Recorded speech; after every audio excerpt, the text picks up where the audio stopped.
Hello बच्चों, कैसे हैं आप बच्चों। आज हम पढ़ेंगे कक्षा 7 विज्ञान यानी साइंस का अध्याय 10 जीवों में श्वसन। हम आपको बताएंगे बच्चों इस पाठ से संबंधित प्रश्नों के उत्तर। लेकिन उससे पहले आइए बात करते हैं इस पाठ में आपने क्या कुछ सीखा। आप देख रहे हैं यहाँ पर आपने क्या सीखा। हम आपको बताएंगे इस पाठ से संबंधित कुछ महत्वपूर्ण बिंदु जिन्हें आप अच्छे से याद करें। नंबर 1, श्वसन सभी जीवों के जीवित रहने के लिए अनिवार्य है। यह जीव द्वारा लिए गए भोजन से ऊर्जा को निर्मुक्त करता है। आप याद रखें। दूसरा पॉइंट आपके लिए बच्चों, हम अंतः श्वसन द्वारा जो वायु शरीर के अंदर लेते हैं उसमें उपस्थित ऑक्सीजन का उपयोग ग्लूकोज को कार्बन डाइऑक्साइड और जल में विखंडन के लिए किया जाता है। इस प्रक्रम में ऊर्जा निर्मुक्त होती है। अगला है बच्चों तीसरा पॉइंट आपके लिए, ग्लूकोज का विखंडन जीव की कोशिकाओं में होता है जिसे कोशिकीय श्वसन कहते हैं।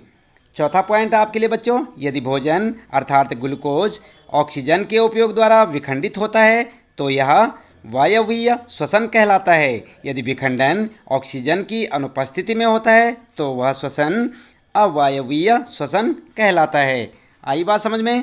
इसके बाद पांचवा पॉइंट है, आप याद रखें बच्चों, अत्यधिक व्यायाम करते समय जब हमारी पेशी कोशिकाओं में ऑक्सीजन की आपूर्ति अपर्याप्त होती है तब भोजन का विखंडन अवायवीय श्वसन द्वारा होता है।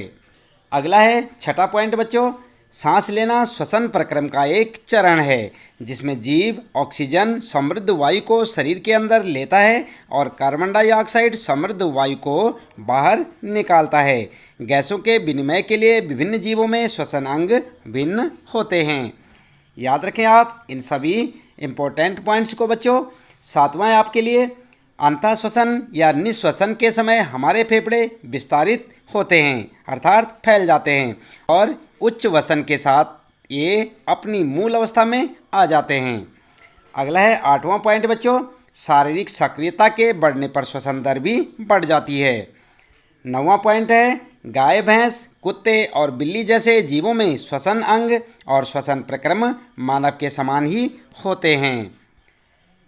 अगला है 10वां, केंचुए में गैसों का विनिमय उसकी आर्द्र त्वचा के माध्यम से होता है। मछलियों में यह कुलोम से और कीटों में श्वास प्रणाल से होता है।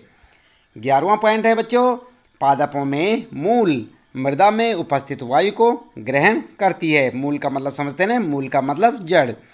पत्तियों में नन्हे छिद्र होते हैं जिन्हें रंध्र कहते हैं जिनसे गैसों का विनिमय होता है। पादप कोशिकाओं में ग्लूकोज का विखंडन अन्य जीवों की तरह ही होता है। याद रखें बच्चों। इसके बाद आइए जान लेते हैं इस पाठ से संबंधित प्रश्नों के उत्तर। और सबसे पहला प्रश्न आपके लिए, कोई धावक दौड़ समाप्त होने पर सामान्य से अधिक तेजी से गहरी सांसें क्यों लेता है। उत्तर क्या लिखेंगे। उत्तर लिखेंगे, जब धावक दौड़ता है तो शरीर की मांसपेशियों को अधिक कार्य करना पड़ता है अर्थात शरीर को सामान्य से अधिक ऊर्जा की आवश्यकता पड़ती है। उसी ऊर्जा की आपूर्ति हेतु धावक को सामान्य से अधिक तेजी से गहरी सांसें लेनी पड़ती हैं ताकि भोजन से ऊर्जा प्राप्त करने के लिए अधिक ऑक्सीजन शरीर को मिल सके। आई बात समझ में। तो ये आपका पहला प्रश्न और उसका उत्तर। इसके बाद बच्चों बात करते हैं दूसरा प्रश्न है, वायवीय और अवायवीय श्वसन के बीच समानताएं और अंतर बताइए। तो आप सबसे पहले यहाँ पर लिखेंगे समानताएं। आप देख रहे हैं उत्तर में लिखेंगे वायवीय और अवायवीय श्वसन में समानताएं।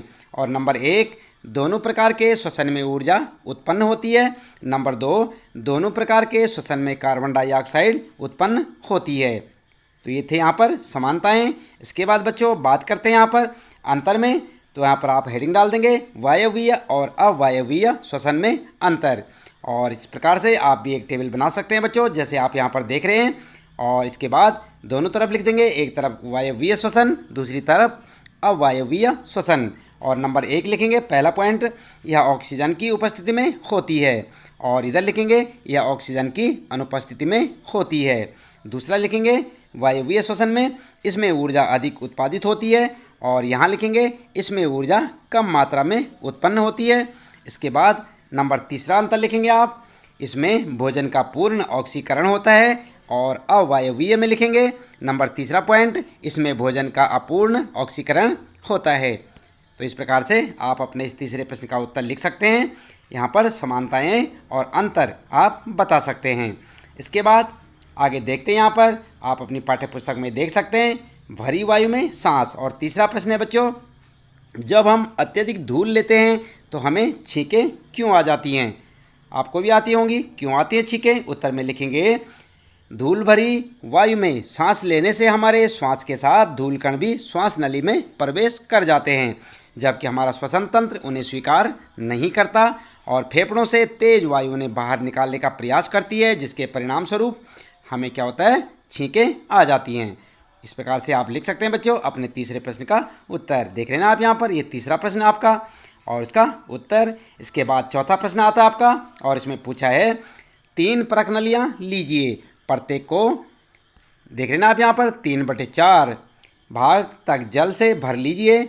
इन्हें ए, बी और सी द्वारा चिन्हित कीजिए। परख नली ए में एक घोंगा रखिए, परख नली बी में कोई जलीय पादप रखिए और सी में एक घोंगा और एक पादप दोनों को रखिए। किस परख नली में कार्बन डाइऑक्साइड की सांद्रता सबसे अधिक होगी? तो इसका उत्तर क्या लिखेंगे आप? उत्तर इस प्रकार से लिखें बच्चों, परख नली ए में कार्बन डाइऑक्साइड की सांद्रता सबसे अधिक होगी, क्योंकि घोंगा श्वसन द्वारा कार्बन डाइऑक्साइड बाहर निकालता है। परख नली बी में जलीय पौधा प्रकाश संश्लेषण क्रिया में उत्पन्न कार्बन डाइऑक्साइड का इस्तेमाल कर लेता है।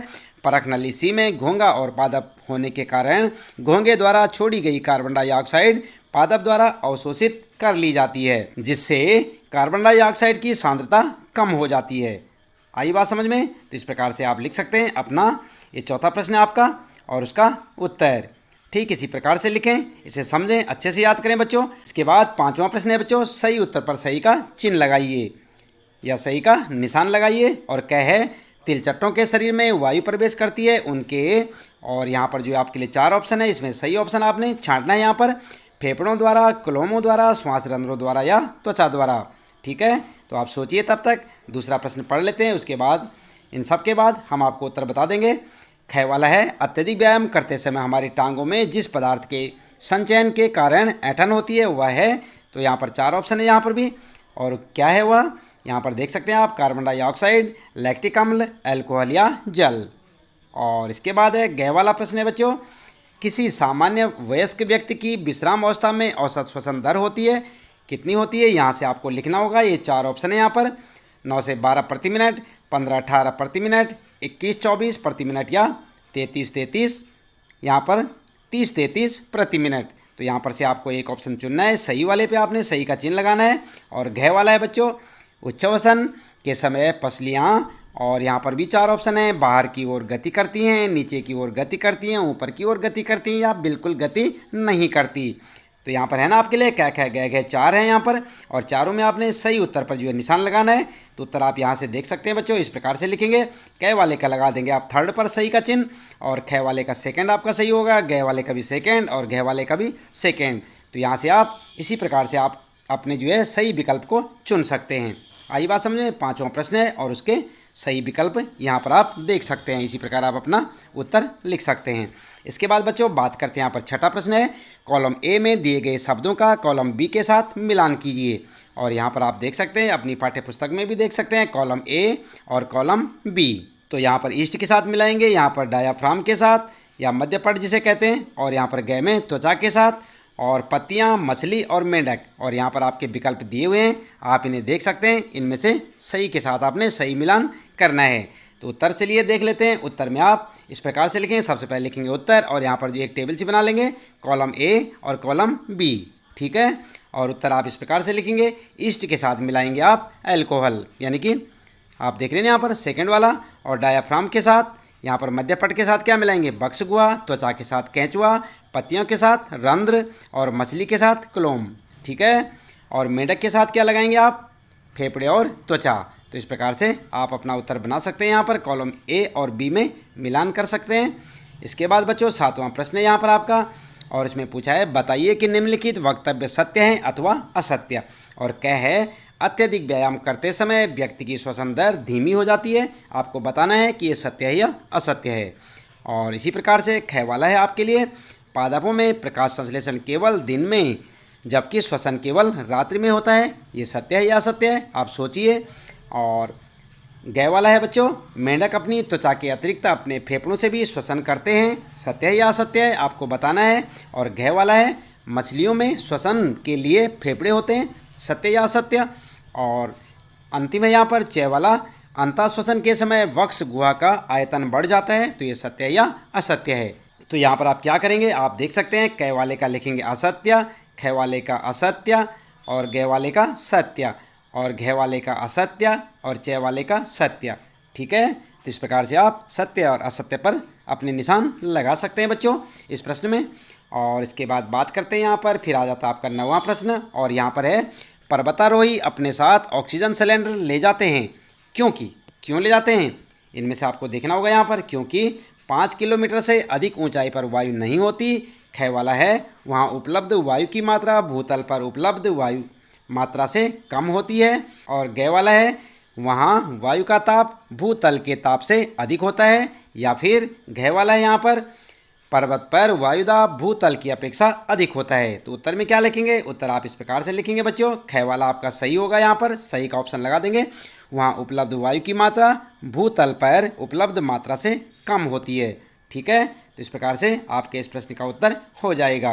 इसके साथ ही बच्चों इस पाठ से संबंधित प्रश्नों के उत्तर यहाँ पर समाप्त होते हैं। उम्मीद है कि आपको अच्छे से समझ आए होंगे। आप इन्हें अपनी नोटबुक में लिख सकते हैं, इन्हें याद करें बच्चों। और इसके साथ ही साथ यदि अभी तक आपने चैनल को सब्सक्राइब नहीं किया तो चैनल को भी सब्सक्राइब अवश्य कर दें, बेल आइकन भी दबा दें बच्चों, ताकि आपको आने वाली प्रत्येक पाठ की वीडियो की नोटिफिकेशन मिलती रहे। और जानते रहे अपने कक्षा 7 विज्ञान के सभी पाठों के प्रश्नोत्तर हमारे साथ। मिलते हैं फिर अगली वीडियो में नए पाठ के कुछ नए प्रश्नोत्तरों के साथ।